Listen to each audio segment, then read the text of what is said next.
Hey everyone, it's Sophie from Build Your Jungle, and today we're going to be talking all about what to do when your orchid is looking a bit sad like this and has some root rot. It's quite a common issue with orchids, but it can be fixed, and I've done this before to my friend's mum's orchid and it's doing a lot better now. So we're going to do the same thing to this one today. Phalaenopsis are typically one of the most easy care orchids, if not the most easy care, and this is one of those. It has one flower still remaining at the moment, so you can kind of see which Phalaenopsis it is, because I don't have the species name, but it's this one with beautiful speckling on the flowers. But when we look into the orchid pot, we can see some clear signs of root rot with the dehydration of these roots, and when that happens, it means that the roots are not able to function properly. They can't take up water and nutrients for the plant the same. So today we want to remove that, treat the rot, and get it repotted in a fresh, new, bacteria-free substrate. We can actually see one of the buds dropped here because it got bud drop, and I want to show you this. I opened one that dropped off just to see still, and I thought it was beautiful that you could still see all the formed flower inside the little bud that never got to be. So the first thing I'm going to do pertains to the spike. Is that what it's called? I can't remember. I'm putting it on the screen. And a lot of people, when you see all of these deteriorating flowers and this bit of the spike that's clearly just not happy, you would cut it off. But people, this spike can continue to grow new blooms and will grow back. So actually, I don't want to cut it higher than this, and then that's going to allow the plant to stop focusing on this dying part of tissue and just focus on the bit of the plant that is doing well. And then I'm gonna just remove that spent bloom. So we're leaving that on, and we will get some new blooms through that. But now, what do we do about the difficult part, the rooty part? Please excuse the top of the table being ruined. If you saw my last video, you will know what happened. Milo's going barking outside loads. Don't know if you can hear it, but knowing Milo, it's not going to stop, so we're going to keep going. This orchid was in this pot before. I love this pot. So after we've removed quite a lot of the roots, I reckon that it will be going back in that pot. So this is potted in coarse fine orchid bark, and that's what I'm going to use to repot it in afterwards. But I'm also going to use sphagnum moss, but we'll get to that when we get to it. So let's get this out of the pot. It's much easier to get out than many other plants are. So straight away you can see these roots that have completely lost their turgor. Oh my god, soil is falling in my shoes. They're really look just like paper, and these are the ones that we want to get rid of. So as plants go, it's quite an easy one to remove the substrate from, and they have quite hardy roots. I'm actually just going to remove this stake just until I get it resituated back in a pot again.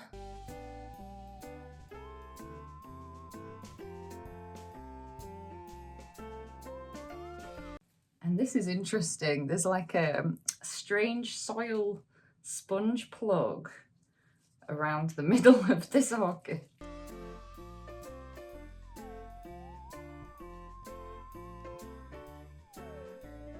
There we go, and you get left with something like this. Now with my clean shears, it's something that you don't want to be shy about, because especially with the moss and the way that I'm going to rehab this, it'll really allow new roots to grow and stuff.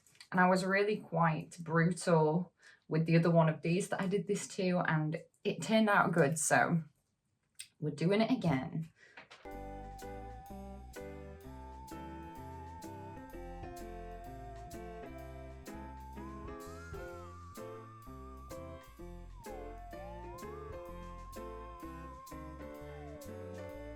There. And now we can see that all the roots that I've got left, they're hard and healthy. They've got this green or silvery tinge to them, and those are the roots that we like. And we've actually, the leaves are still looking pretty good.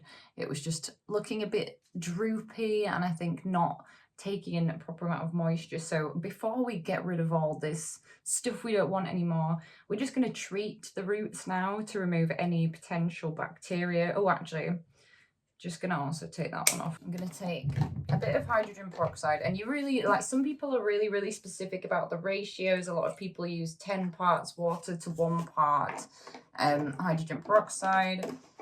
I'm not that funny about it unless it's a really sensitive plant. I've just whacked some in the bottom of here. And then, oh my god, I knocked loads of pots over. Oh, there always has to be some chaos if you're on my channel. Can't be a normal video. So then I'm putting in this water, which has been filtered through my Brita filter, which definitely needs a clean. And the water's starting to bubble. And I'm just going to leave this in here to soak while I sort this table out, and that's going to remove the bacteria. Also, it's just really good for plant roots in general. You can actually water plants with a little bit of hydrogen peroxide mixed in. I think that it helps with bringing oxygen to the roots, or affecting the way that the roots can uptake oxygen. When I've done letting the orchids soak, which I'm probably going to do for at least half an hour, I'm not going to pot it into this pot again, because I will use this pot again, but I'm going to wash it first. So I've got this orchid pot, which is pretty much the same size. I'm going to be using my Soil Ninja coarse bark. I've already opened it because I used some in one of my isopod terrariums the other day. What we're going to do to provide this plant with better humidity for the roots as well is we're going to put a bit of sphagnum moss in the bottom of this pot. And if you've ever used sphagnum moss, you might realize it's really great for upping humidity. It works great in prop boxes. And putting a layer of sphagnum moss, then having the orchid bark, and then putting a layer of moss on top again, and another layer of orchid bark is a fantastic way to keep those roots aired out and having access to oxygen, but also to give them the moisture that they need to replenish. This is moss from the top of one of my moss pods, but I needed it to come out really anyway because I needed to leave room for the extension. I hadn't really left room for the extension. So I want to make sure that I get rid of this like hydrophobic texture of the moss and make sure it's really properly moistened again, because sphagnum moss that has actually dried out completely and become hydrophobic, that means it can't absorb any moisture, and it can actually have a dehydrating effect, which is like the complete opposite of what we want.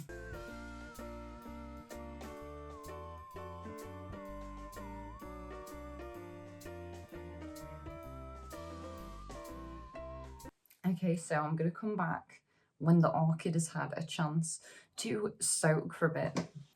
Something really important to remember when you pot in this orchid is that in order to prevent rot and stuff as well, we need to make sure that it's got access to the oxygen that it needs, because if you've ever seen images of orchids growing in the wild, they grow on trees and stuff in places where their roots are exposed and they can absorb moisture from the highly humid environment and not having it just be rainwater directly from the ground in a substrate.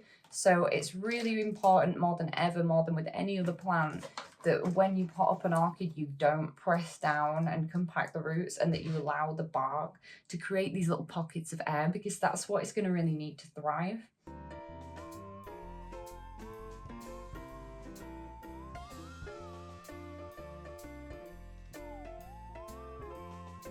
They also do a really coarse type of bark if anyone's got an orchid with really massively chunky roots and needs something that provides more aeration than this. But for a Phalaenopsis, the fine bark is pretty good.